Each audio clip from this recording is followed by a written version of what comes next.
गोड करोनिया घ्यावा अंतःकरण मोकळं करायचं माणसाला मोठ्यातलं मोठं करायचं थोडं सुद्धा किलमिस ज्याला परमार्थात यायचंय का परमार्थात मनातले संकल्प विकल्प सगळे फ्रेश होऊन यायचे ज्याला मनातले संकल्प विकल्प घेऊन परमार्थात यायचंय माझी इच्छा आहे त्या माणसानं परमार्थात घेऊ नये मी सुद्धा लोकालाच नाही ते माझं आहे हे तुझं आहे हे असं आहे हे तसं आहे या काया धर्म नाही विष्णुदासा निर्णय तो ऐसा वेदशास्त्री देवाला सुद्धा आवडत नाही गुंजनीच काही नेने भगवंत तिष्ठे भाव भक्ती देखोनिया तुका म्हणे नाही जाती सवे काम ज्याचे मुखी राम तोची धन्य कितीतरी परमाला देतोय रामाची हनुमानजीची एक जाते का भाऊ अरे ह्याचा वंश वानर कुळातला ह्याचा वंश सूर्यवंशातला मानव कुळातला याची कसे काय मित्रत्व जमलं हे अध्यात्म असते विश्वास आहे ना विश्वास संताची हे पायी हा माझा विश्वास सर्व भावे दास विश्वासच असतो संत कोण आहे हनुमानजी राम कोण आहे देव हनुमानजीवर रामाचा विश्वास आहे का मला सांगा 2 मिनिट घेतो माणूस कोणत्याही गोष्टी कोणाला सांगत कोणत्याही गोष्टी कोणाला सांगत कोणत्याही पण नवरा बायकोच्या मधलं मॅटर कोणाला सांगत नाही हसायसारखं नाहीये सत्य घटना आहे नवरा बायकोच्या मधला घोटाळा बायच्या माणसाला कोणाला सांगते कोण समजा एखाद्या बायकोने चपलानं मारला अंधारात कोण सांगतं मारले चपलानं मारला का बायकोनं अजून काय भानगड असेल कोण सांगते का रामानं ही भानगड हनुमंतीला सांगितली तुम्ही सगळे रामायणाचे वक्ते आहे मग हनुमानजीवर किती विश्वास आहे किती विश्वास आहे नवरा बायकोचं मॅटर जो साधूला सांगतोय त्याच्यावर किती विश्वास असेल रामाचा झाला तलाशी डेगड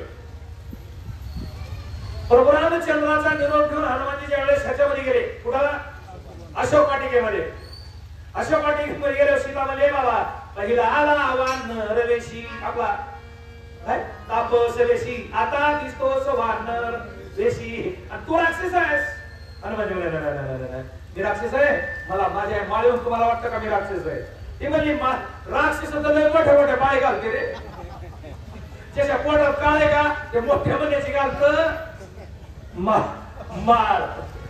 मला तर वाटतं तसल्या हराव कराने घालूच नाही तुला माळ करी आई मी तसला माणूस नाही ते म्हणजे पुरा करे अंगठी काढली तोंडातली सीतेच्या हातावर दिली आणि सीतेने अंगठी बघितली मला सांगायचा मुद्दा आहे हनुमानजीवर किती विश्वास आहे सीताजी उठली आता आपण सगळे ऐकणार सुंदरकांडाची कथा येते सीता बरोबर आमच्या हनुमानजीला मिठी मारायला उठली तर महादेव चोळीची गाठ होती बघा गोळा बारीक लक्ष देऊन ऐकलं मारू फिरायला जे मिठी मारायला सीता गेली का चोळीची गाठ सुटली कशामुळे सुटली प्रेम आनंदाच्या वरामध्ये स्फुरण आलं आणि स्फुरणाच्या वरामध्ये आमच्या हनुमानजीला मिठी मारली हनुमानजी हिच्या जातीचा होता हिचा पाहुणा होता नात्यातला होता गोत्यातला होता बहिणीचं पोरग होतं कुणाचं होतं कोण होतं त्याला का मिठी मारली माता माऊलीनं दोनच माणसाला आलिंगन द्यावा ज्ञानेश्वरी दिवस सांगतो लईच कडून दाखवत नाही का पती पुत्रा ते अलिंगी एकची ते तरणांगी पुत्र भावाच्या अंगी नरी हे काम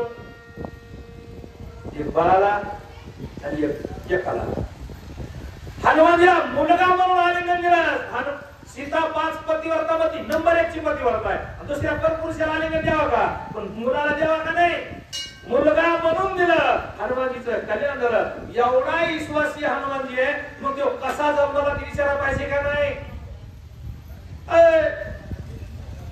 नाही विचारा पाहिजे आवडीच्या माणसाची खुशाली विचारा रामाने विचारली. काय म्हणता ये हनुमंताचे बाळ किरण किरण ग्रासू गेला नवे बिंब पूर्ण ते कथा परम पावन एका जनार्दन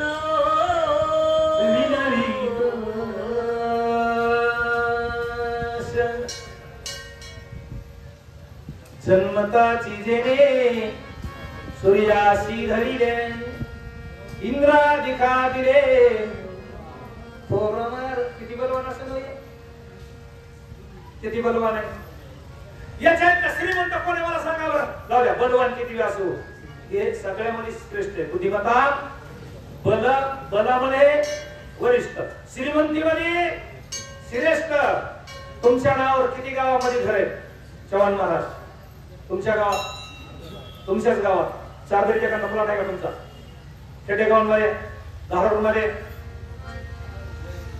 चाळक महाराज तुमच्या नावावर किती प्लॉट आहे किती गावात आहे एकाच गावात आहे या माझ्या बाबाचा भारतात कुठल्याही गावामध्ये एक प्लॉट नाही असं मला दाखवा कुठल्याही गावात पट्ट्याचा प्लॉट आहे तुम्हाला किती बाई किती असेल ते असेल या पट्ट्याचा पुढं भजन पुढं कीर्तन सभा मंडप एवढा मोठा प्लॉट आहे तरी हे ना याच्याकडे काय होतं घ्यायला याला खिसा बी नव्हता कपडा बी नव्हता काहीच घेत नव्हतं तरी सुद्धा आपोआप ह्याचं नाव प्लॉट होत आहे किती वैराग्य असेल केवढं वैराग्य असेल रामाकडून काय घेतलं नाही सीतेकडून अरे रामाला आमच्या सुग्रीवाला किसकिंदा दिली आमच्या विभीषणाला लंका दिली लंकेच्या बाहेर विभीषणाला प्लॉट आहे का सुग्रीवाचा किसकिंद्याच्या बाहेर प्लॉट आहे का आणि काहीच नाही घ्यायला असा परमार्थामध्ये त्याला किंमत आहे जे मागत का ते बारीक होत आणि जे मागत नाही का ते मोठं होतं ते मागत नव्हतं कुठं विकाला त्यामुळे याचे बळ किती होतं वहीमध्ये आलंय जन्मला भूक येतलं जन्माला भूक लागली तुम्हाला सांगतो आता जन्माल्यावर लेकर कसे असावं आता इतकं म्हटलं मला इथं विचारू नका मी नुसतं सांगतो ज्याची काय अडचण असेल तर पुन्हा मला 10-5 हजार रुपये त्याने सोडून देईल जे जन्माता लेकर बोलत ते खिकडी असत जे लेकराला जन्माला दात असते ती सांगायचं नाही ती जरा कुठे निघून असते ते आपल्यालाही सांगावं लागेल लक्षाला घेऊ कृष्णाला जन्मल्यावरचे 2 दात होते तुलसीदासाला जन्मल्या 2 दात होते अजून कोणाकोणाला होते आता जे राशीला आले महागाल्या मावशीचं काय नसते तुझं तू गडबड कर काय कर कोणाला दात असत नाही तर कोणाला शिकत असत आम्हाला काही घेणं नाही आणि मग जशी जे असते त्याचं भविष्य वेगळं असते गर्गाचार्यांनी कृष्णाचं सांगितलं आमच्या तुलसीदास जिजली त्या महात्म्याने सांगितलं काय असतंय म्हणून ते काय झालं त्यांची त्यांना माहिती तसं हनुमानजी जन्माला बोललं आई आई म्हटली बाळा मी देवपूजाला चालले आणि जी माऊली देवपूजा करते तिच्याच पोटी असं जन्मत बर का अंजनीच्या पापासाठी एक म्हणलं पापासाठी मागलं नाही तपासाठी माईनं पुण्य केलं की मुलं कृतत्ववान जन्मतात ते माईचं पुण्य असतंय अंजनी म्हणली मी देवपूजा करते ते बाळा ते मला लय भूक लागली आहे ती म्हणली काय कर इथं पडत त्याच्यातल्या लाल दिसलं का ते खा सकाळचा प्रारंभ आहे जन्मलं कवा सूर्य उदय समयाशी जन्मल्यावर आई पूजेला गेली आणि याला जन्मला तिकडून एक लाल फळ दिसलं कुठून पूर्व दिशेला त्याला जेवढी मारली डायरेक्ट जाऊन सूर्याला धरलं तिथून पुढची काय कथा झाली पुढच्या शनिवारी तुम्हाला ऐकायची आहे पण एवढा बलवान बाबा त्याच्या बाळाला शिवण आहे तो याचं बळ गुप्त झालं होतं त्याचं बळ गुप्त झालं होतं हे गुप्त झालेलं बळ कशाची जेव्हा बाहेर निघला माले हो त्याचं बळ प्रगट होण्यासाठी त्याने एक मंत्र जपला कोणता मी पुढे म्हणतो तुम्ही मागे म्हणायचा आणि तुम्ही जर तो मंत्र म्हणला की तुमचं सुद्धा बळ, तुमचं सुद्धा कर्म, तुमचं सुद्धा प्रारब्ध बदलू शकतंय. हरी कृपे त्याचा नाश झाला. मग काय म्हणलं ते? श्रीराम जय राम जय जय राम, श्रीराम जय राम जय जय राम, श्रीराम जय राम जय राम, श्रीराम जय राम जय राम. ओम श्रीराम जय राम जय जय राम, श्रीराम जय राम जय जय राम, श्रीराम जय राम जय जय राम, श्रीराम जय राम जय जय राम. ओम श्रीराम जय राम जय जय राम, श्रीराम जय राम जय जय राम, श्रीराम जय जय राम. हरी हरी. ओम श्रीराम जय राम जय जय राम, श्रीराम जय राम जय जय राम, श्रीराम जय जय राम, श्रीराम जय राम जय जय राम. ओम श्रीराम जय राम जय जय राम, श्रीराम जय राम जय जय राम, श्रीराम जय राम जय जय राम, श्रीराम जय राम जय जय राम. ओम श्रीराम जय राम जय जय राम, श्रीराम जय राम जय जय राम, श्रीराम जय राम जय जय राम, श्रीराम जय राम जय जय राम. भगवान नाही नको. जपाची ताकद एवढी आहे, तुम्ही 15 नारळाचं नाही 50 नारळाचं तोरण बांधा, 50 किलो नाही 1 क्विंटल साखर वाटा, त्याच्यापेक्षा हा जप महान आहे की नाही? तुका म्हणे पापे जाती, जप केला की पाप निघून जातो. त्याच्यामुळं जप इथंच नाही, कुठं बी लय मारुद्राच्या पाया पडायचं. आधी श्रीराम जयराम 10 वेळेस 5 वेळेस एखादी माळ 100 वेळेस म्हणायची. त्याच्यामुळे आपण दर आठवड्याला 3 कोटी जप माता मावल्या पुरुष मंडळीतून करून घेतो. आणि ते साखळी कमिशन असते, ते साखळी कमिशन आपली आपली साखळी वाढवायची. आता तुम्ही जप केला का मग त्याची साखळी कमिशन समजा कमिशनची एजंट आहे ना मी, तुमचं तुम्हाला कामाचा पैसा मिळतो पण कमिशन मला मिळतंय. ते कसं असतंय? करविता पुण्य, करविता पुण्य अर्ध पुण्य लाभे आणि बुडविता दोघे नरका जाते.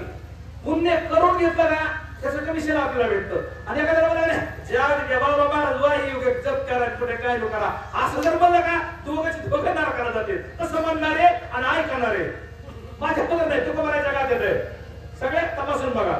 वहीन तेवढं तुका म्हणे सत्य कर्मा व्हावे साह्य, घातलिया भय नरका जाणे. आणि उगा अंधश्रद्धा बसवायचं नाही, मनातले मनात देव करायचा, आपलं आपलं काम करायचं, आपली आपली प्रगती करायचं, काम करायचं, कामामध्ये काम. आणि काही म्हणा राम राम, काम धंदा सोडून सुनाला सहकार्य करायचं सोडून नुसत्या जप करीत बसू नका. सुनाला बी सहकार्य करा, तिला बी काही जरी करू ह्या करी जा. आणि मोकळ्या वेळेमध्ये पुन्हा श्रीराम जय राम जय जय राम. नाहीतर आता गेलीच, आता गेली, आता मम्मी का काय आली ती आई, हो आई आली, आता गेली आमच्या काळातली. मग आई जरा लेकरू घ्या, अगं मी जप करते, मावले जप बंद कर, लेकरू घे. लेकरू रडायचं थांबल्यावर पुन्हा जप कर. रामायणीचा एक एक श्लोक वेदच्या श्रावणी अधिक एकले राम नाम एक होय छेदत जन्म मरण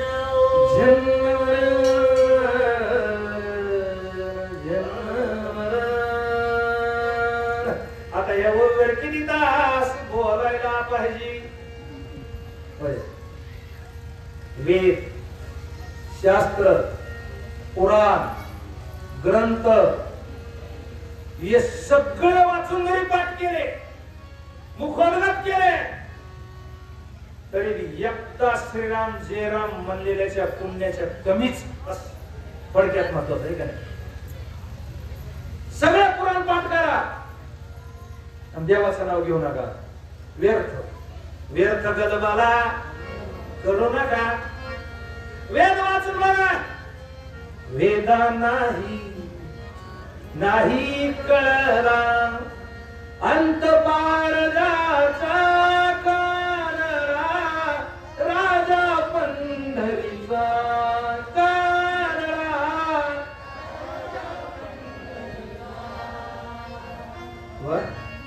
मावले हो, मी एकटा मरावून तुमच्या सगळ्याच्या पोटी एकदा जन्माला यावा इतकं सहकार्य केलं, इतका आनंद होतो माणसाला. पुण्यच काय आहे? पुण्य हेच आहे. पुण्य हे परोपकार आणि पाप ते परपिडा अनेक तुझा जोडा याशी नाही. हे परोपकार हनुमानजीने माझ्या जन्मभर परोपकार केला, त्याच्यामुळे त्याच्या पुण्याला पार नाही.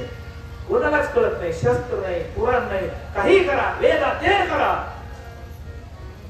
तीर्थ करा, काही करा, पण जर देवाचं नाव मुखात नसाल, एखाद्या दुसऱ्या अंतःकरणामध्ये प्रेम नसाल, दया नसेल, क्षमा नसेल, शांती नसेल, लाभ लागली डोळे गेले का असं म्हणायचं नाही. चुकलं का? लागू द्या लागू द्या लागू द्या, त्याला म्हणायचं दया क्षमा आणि शांती.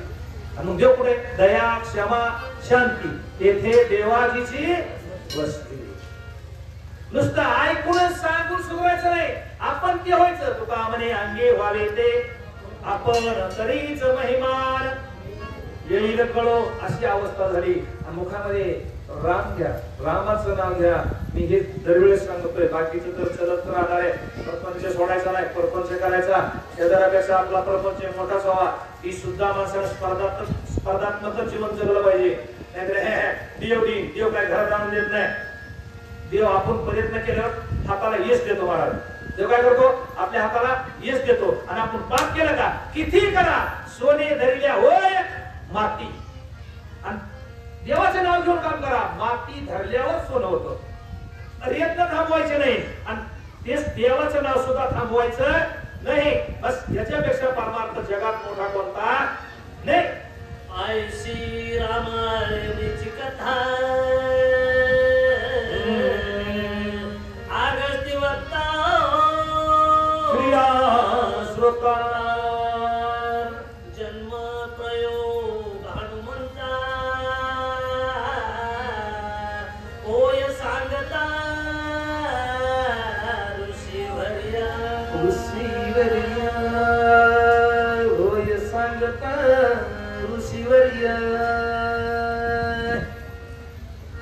चरित्रम रघुनाथस्य शतकोटी परिश्रम. त्याच्या पुढचं महत्वाचं आहे, एक एक अक्षरम पुसा महापातक नाशनम. या रामायणातला एक एक अक्षर, एक अक्षर ओळी नाही, आख्या नाही, अख्खा रामायण नाही, या रामायणातला एक ववी जरी आत्मसात केली, आमच्या जनाबाईने जाहीर सांगितलं, एक तरी ववी अनुभवावी का वाचावी, वाचावी का अनुभवावी. अनुभव आले अंगा, अनुभवात घ्या. जनाबाईने आधी सांगितलं वाचावी वाचावी, डोळा पहावी पंढरी ज्ञान होय, ज्ञान होय. ऐसावर ह्या टिकेसी ज्ञान होय.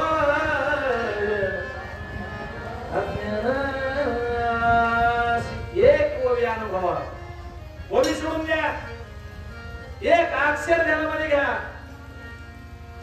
नाथांनी तर त्याच्या पुढे जाऊन सांगितलंय, रामाच्या रामायणातल्या अक्षरातला वरचा अनुस्वार असता का झिरो किंवा काना, तेवढं घेतलं. निघलंय कुणाच्या मुखातून?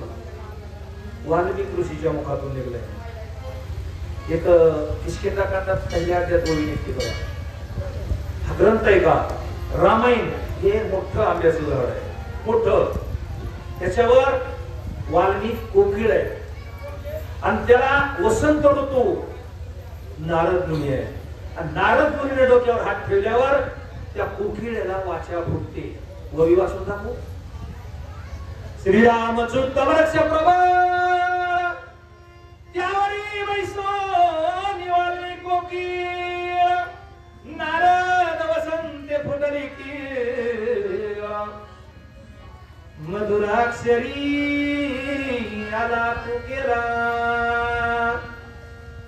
कथा ऐकता रामायण पूर्वज उद्धरती जाण पूर्वजाचे नवलपण उद्धरे संपूर्ण भारत महाराज कोण उद्धरे लक्ष नारायणला गेलं का अरे एवढे नवर करा तिकडे तुम्ही पाही प्रसादाची देवाला सगळं आहे काळजी करू नका तिकडे बघू नका 2 मिनिटात भविष्यात तुम्ही म्हणत का बाबा महाराजांचं रामायण ऐकायचं ते सुद्धा मिळायचं नाही क्या भरोसा है इस जिंदगी का साथ देती नहीं ये किसी का आहे तो माणसानं गंगेत मोडत धुवून घेतलं विषय संपला भंगडशी आहे रामायणातला एक अक्षर माणसाचा उद्धार करू शकते एक ओवी उद्धार करू शकते रामायण एकदम गोड आहे जेवढा ऐकावं तेवढं गोड आहे वक्ता अगस्ती म्हणजे कोण एवढं सांगायला परवडत नाही 1:30 वाजला अगस्ती म्हणजे ज्याला समुद्र पिऊन टाकला हे का नाही समुद्र ज्याला पिऊन टाकला मग समुद्र पिऊन टाकले लोक म्हणले पाणी कसं काय आलं पुन्हा सोडून दिला त्याच्यामुळे समुद्र इतका श्रीमंत कुणी नाही तरी सुद्धा समुद्रातलं पाणी कुणी पिएल नाही तसे काय लोक धनवंत असते पण उष्ट्या हाताने कावळा सुद्धा हानी नाही समुद्र श्रीमंत आहे 14 रत्न त्याच्यातून निघले कोणते 14 लक्ष्मी कौस्तुभ तुम्ही पाठ करा उद्या ही 14 रत्न त्याच्यातून निघले पण त्याचे एक वजावर पाणी सुद्धा कोणी पित नाही त्या हलकट आहे त्याचं ज्या कंजूस माणसाचं खाल्लं का आपण सुद्धा कंजूसच होतो त्याच्यामुळे त्याचं पाणी कोणी पिएल नाही मग त्याचं पाणी वाफेनं वर जातं समुद्र आपलं मेघ उदार आहे का नाही उदारामध्ये मेघाची यादी ना रवी चंद्र घनावृक्षा नदी गावच सज्जना येते परोपकाराय युगी देवेन निर्मिता तो उदार आहे आणि मग त्यानं पडलेलं पाणी माणसं त्याच्या ह्याच्यात नव्हते पक्षी सुद्धा चातक वरच्यावर देतो आहे का नाही वरच्यावर देतो उदार पाहिजे उदार कोण आहे उदाराचा राणा मनविसी आपणा पांडुरंग उदार आहे हनुमानजी उदार आहे आणि त्याने दिलेलं कधी सरत नाही साधू संतांनी दान केलं का कल्पांतीही सरेना कधीच सरत नाही त्याच्यामुळे घ्यावा तर साधू संतांचा बोध घ्यावा आणि तो घ्यायचा आणि दुसऱ्याला वाटत सेवी तो हा रस वाटी तो आणि का घ्या रे होऊ नका रान भरी चला स्वस्ती श्री भावार्थ रामायणे श्री आगे समरा बाय सर्व इकडे चर्मन बोलले होणार अच्छा मला वाटलं एका दिवशी कसं आजच्या पंक्तीचे यजमान आमचे चुलते या गावचे माजी सरपंच बाबासाहेब कोंडेबाजी मुंडे गेले 20 वर्ष झालं या श्रावणातल्या 4थ्या शनिवारची पंगत करतात 20 वर्ष झालं चव्हाण महाराज त्या दिवशी सांगितलं की बाकीच्या पंक्ती अशा अल्टर होत राहत्या इकडं तिकडं होत राहत्या पण गेल्या 20 वर्षापासून ही 4 यजमान आहेत कामचे 4 यांनी 20 वर्ष झालं ही पंगत सोडायला बी तयार नाही दुसऱ्याला घुसू बी देत नाही आणि ते केल्याशिवाय राहत बी नाही 4 पंक्तीवर पहिल्या पंक्तीचे यजमान शंकरराव पंढरीनाथ मुंडे पहिला शनिवार दुसरा शनिवार बाबूराव पाटील बुवा मुंडे दुसरा तिसरा शनिवार बापूराव पाटील बुवा मुंडे आणि भारत शिवाजी तोंडे तिसरा आणि चौथा बाबासाहेब कोंडीबा मुंडे माजी सरपंच कारभारी यांनी गेले 20 वर्ष झालं या अन्नदानाची सेवा आपलं रामायण चालू व्हायच्या आधी त्याची सेवा चालूच होती ती आता आपलं 5-7 वर्ष झालं चालू झालं आणि तरी सुद्धा त्यांनी त्यांच्या पंक्ती सोडल्या नाही आणि त्याच्यामुळं माझी अशी विनंती आहे की त्यांनी आपला जो छोट्याखाने सत्कार असतो पंक्तीच्या यजमानाचा त्यांनी तो येऊन त्यांचा मान किंवा आमचं पूर्ण फुलाची पाकळी स्वीकार करावा असे त्यांना मी विनंती करतो आणि पुढच्या शनिवारच्या पंक्तीची यजमान मी सांगतो लगेच म्हणजे पुन्हा अजून माझ्या दिमागात राहत नाही कोणा बोलत पुढच्या शनिवारचे केकान मुकदम पुसरेला काय नाव माझ्या ध्यानात नाही, सुभाषजी केकान पुसऱ्या मुकादम आहे आणि पुढच्या शनिवारी त्यांची पंगत आहे. तरी सर्व भाविक भक्तांनी त्याही पंक्तीचा लाभ घ्यावा. त्याच्या पुढची पंगत म्हणजे आज 15 दिवसाला लगेच सांगतो आता, सुनील मदन मायकर हे चारदरीचेच आमचे उपसरपंच, माजी उपसरपंच, त्यांची आज 15 दिवसाला आहे. आज 3 वारला आसरोबा सैदू तांबडी चिंचवड यांची 3 वारला पंगत आहे. तरी या सर्व पंक्तीचा सर्वांनी अवश्य लाभ घ्यावा, सर्वांनी हजर राहत जावा ही कळकळीची विनंती आहे.